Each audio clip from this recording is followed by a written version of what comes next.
You might not think that one of the world's oldest board games has a lot to teach us about golf, but in this video I'm going to share 5 lessons I learned from chess that have helped me play better golf.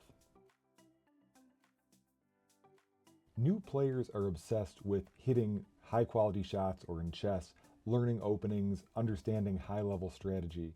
But what's really holding back low level chess players or new golfers are not the high level tactics, it's the low level mistakes. In chess, we call them blunders. They're moves that give away a piece or turning a winning position into a losing position. In golf, those blunders are soft bogeys or doubles or triples, the kind of shots that you should not be making that are going to create big problems on your scorecard. In chess and in golf, the fastest way to become a good player, or at least an average player, is to get rid of those blunders.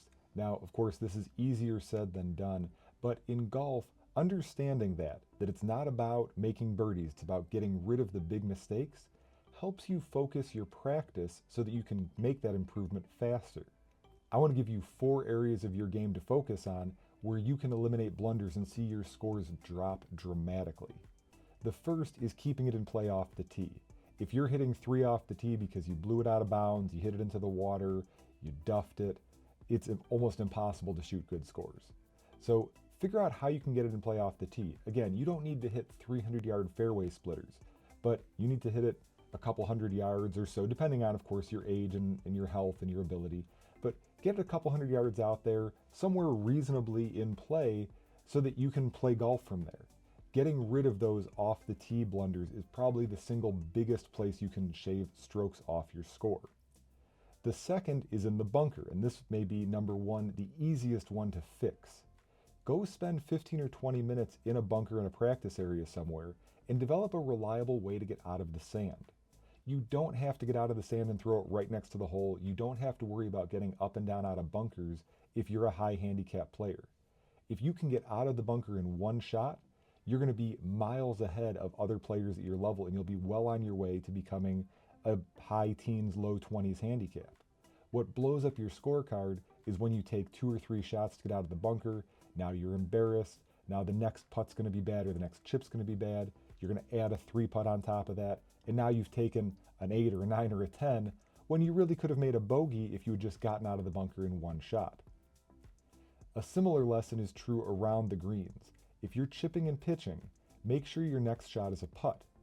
Lots of players at high handicap levels are worried about getting up and down. They're worried about pitching it close and being real cute with their chip shot. Forget about that. Get the ball on the green. If that means putting it, do that. I putt off the green all the time. Lots of good players that I know use that strategy because it's low risk. The 4th area of improvement is the most obvious. That's eliminating 3 putts. Now, nobody's ever eliminated 3 putts. Even the best putters on tour 3 putt about once every tournament. But players with the 25 or 30 handicaps, you're 3 putting multiple times per round. So if you can get that down to even once per round, you're going to knock 3 shots off your score immediately, and it doesn't take a lot. Go to the green, work on your distance putting, just set up a putt 30 feet from the hole and get a real feel for what 30 feet is, and that's going to make a massive improvement and really cut down on your 3 putting. The second key lesson is to stop worrying about attacks. In chess, new players, or players at all levels really, want to try to figure out how to win the game in one move. They want to take all their opponent's pieces, they want to put their opponent in checkmate way too early in the game. High handicap golfers are obsessed with trying to force birdies onto the course.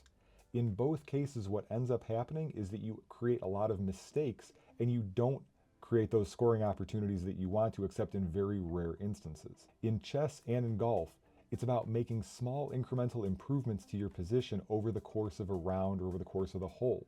You hit one good shot, hit your good drive, then go hit a good iron shot. And if you do those 2 things, you're going to give yourself a chance to make a putt. Just like in chess, you're going to make 30 or 40 moves and hopefully set up a winning endgame. The very practical version of this advice is stop flag hunting. Hit the ball into the middle of the green. I can make a whole video about why flag hunting is the wrong approach, but it can be summed up with this line from Scott Fawcett: your iron shots are a shotgun, not a sniper rifle. When you try to go for the pin, you're going to put a lot of shots off the green and in hazards. When you try and go for the middle of the green, just by accident, by the nature of math and dispersion, you're going to hit some shots very close to the hole even when you're quote unquote not being aggressive. Now, the one point I got to make here is that being smart does not mean being passive or boring. Nobody plays chess by nudging their pawns forward one square at a time, and nobody should try to play golf by hitting pitching wedge off the tee and then again and hoping to get to the green. To play golf well, you need to hit driver, you need to go after the green, and that does involve taking on some amount of risk, but it's risk that's smart. It's calculated aggression. It's not being reckless and being obsessed with forcing birdies on the course. Having tunnel vision is a killer in chess and in golf. I can't tell you how many times I've been at the board and I've thought, all right, I'm going to make this move and this move and this move and this move. And all of a sudden I turn around and all my pieces have flown off the board because I didn't see anything that my opponent was going to do.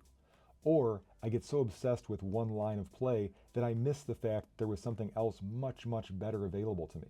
The golf version of this is somebody who walks up, gets their laser out, shoots the green, says, oh, it's 150. They pull their 7-iron, they hit a 150 shot, and then realize, oh wait, there was a bunch of wind. That green was uphill, or it was downhill, or the pin was front or back, or the turf was really hard or it was really soft.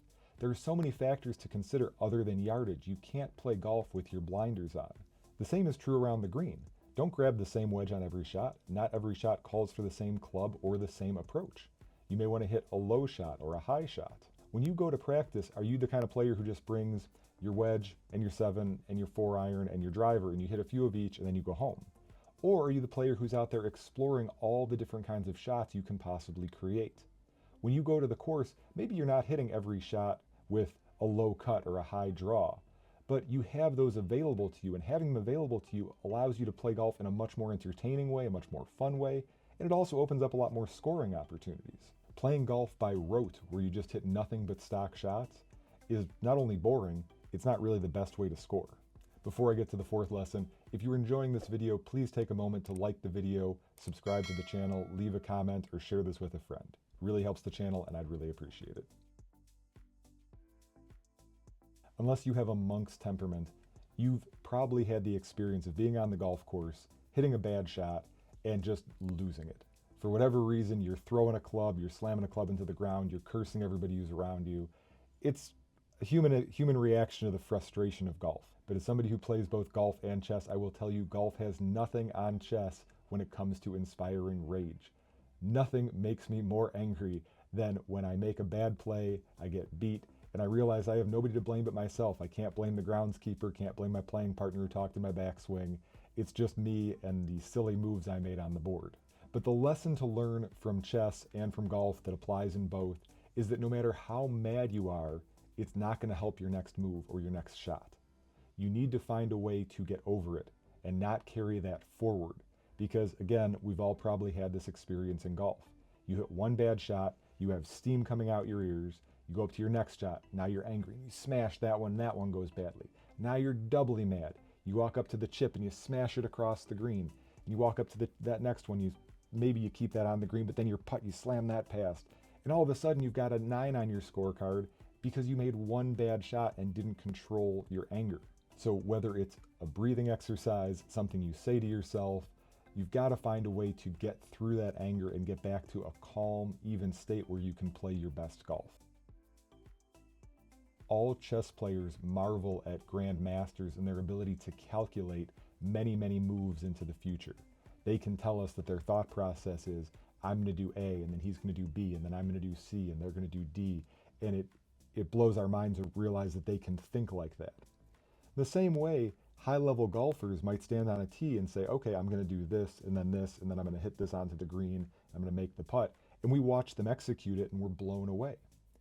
But the reality is that whether it's chess or golf, players at high levels, they may think into the future, they may have a plan and a strategy, but they're very present with the current play. In golf, how many times have you stood on the 18th tee thinking, if I could just make par, I'll break 80 for the first time, and you proceed to rip the tee shot into the woods? It's because you can't make par from the tee. All you can do is hit one good shot. In golf and in chess, a winning position is not winning. Same thing is true on the other side. A losing position, being dormy with 2 to play, is not lost. You need to stay present Give yourself a chance to win. Stay in the game as long as you possibly can, and approach each shot with a fresh, calm mind.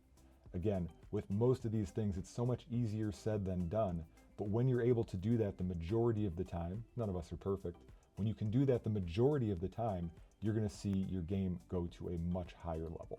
Thank you so much for watching this video, and if you enjoyed it, please consider liking it, subscribing to the channel, and leaving a comment letting me know what kind of videos you'd like to see in the future.